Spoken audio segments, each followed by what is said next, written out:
اور اس سے بڑھ کر ظالم کون جو اللہ پر جھوٹ باندھے یا اس کی آیتیں جھٹلائے، بے شک ظالم فلاح نہ پائیں گے۔ اور جس دن ہم سب کو اٹھائیں گے، پھر مشرکوں سے فرمائیں گے، کہاں ہے تمہارے وہ شریک جن کا تم دعویٰ کرتے تھے؟ پھر ان کی کچھ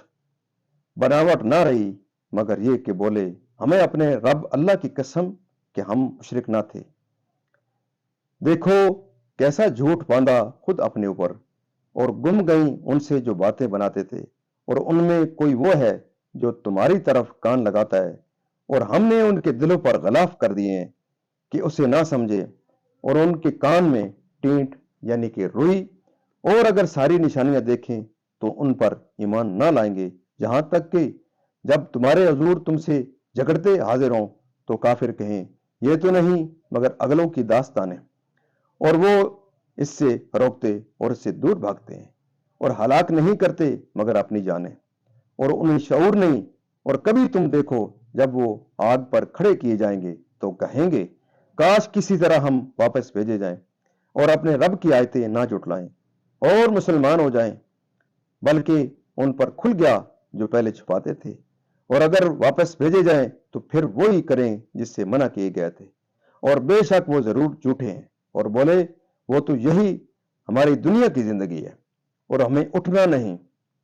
اور کبھی تم دیکھو جب اپنے رب کے حضور کھڑے کیے جائیں گے، فرمائے گا، کیا یہ حق نہیں؟ کہیں گے، کیوں نہیں؟ ہمیں اپنے رب کی قسم۔ فرمائے گا، تو اب عذاب چکھو، بدلہ اپنے کفر کا۔ یہاں تک اس کا ترجمہ اختتام پذیر ہوتا ہے۔ اب تفسیر تسلسل سے، یعنی بغیر کسی شک و شبہ کے اس کا شریک ٹھہرائے یا جو بات اس کی شان کے لائق نہ ہو اس کی طرف نسبت کرے، یعنی کچھ معذرت نہ ملی کہ عمر بھر کے شرک ہی سے مکر گئے۔ ابو سفیان، ولید و نظر اور ابو جہل وغیرہ جمع ہو کر نبی کریم صلی اللہ علیہ وسلم کی تلاوت قرآن پاک سننے لگے تو نظر سے اس کے ساتھیوں نے کہا کہ محمد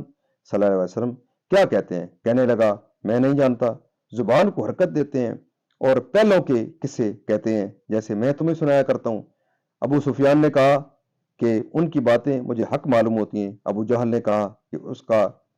کہ اس کا اقرار کرنے سے مر جانا بہتر ہے۔ اس پر یہ آیت کریمہ نازل ہوئی۔ اس سے ان کا مطلب کلام پاک کی وہی الہی ہونے کا انکار کرنا ہے، یعنی مشرکین لوگوں کو قرآن شریف سے یا رسول اللہ یا رسول کریم صلی اللہ علیہ وسلم سے اور آپ پر ایمان لانے اور آپ کی اتباع کرنے سے روکتے ہیں۔ شان نزول، یہ آیت کفار مکہ کے حق میں نازل ہوئی جو لوگوں کو سید عالم صلی اللہ علیہ وسلم پر ایمان لانے اور آپ کے مجلس میں حاضر ہونے اور قرآن کریم سننے سے روکتے تھے، اور خود بھی دور رہتے تھے کہ کہیں کلام مبارک ان کے دل میں اثر نہ کر جائے۔ حضرت ابن عباس رضی اللہ تعالیٰ عنہما نے فرمایا کہ یہ آیت حضور صلی اللہ علیہ وسلم کے چچا ابو طالب کے حق میں نازل ہوئی، جو مشرکین کو تو حضور کی ایذا رسانی سے روکتے تھے اور خود ایمان لانے سے بچتے تھے، یعنی اس کا ضرر خود انہی کو پہنچتا ہے دنیا میں،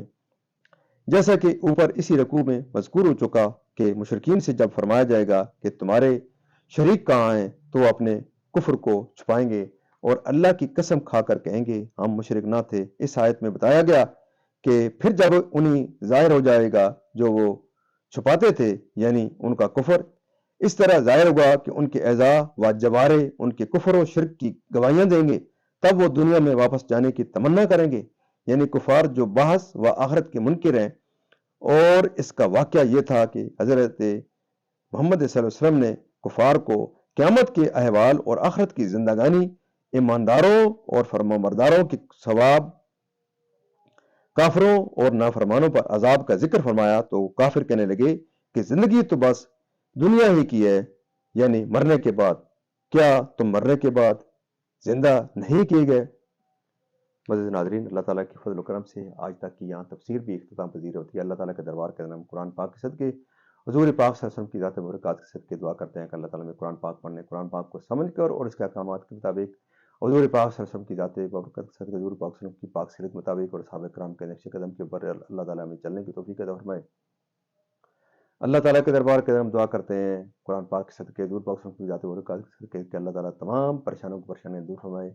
تمام بیماروں کو شفا کاملہ عطا فرمائے، اور اللہ تعالیٰ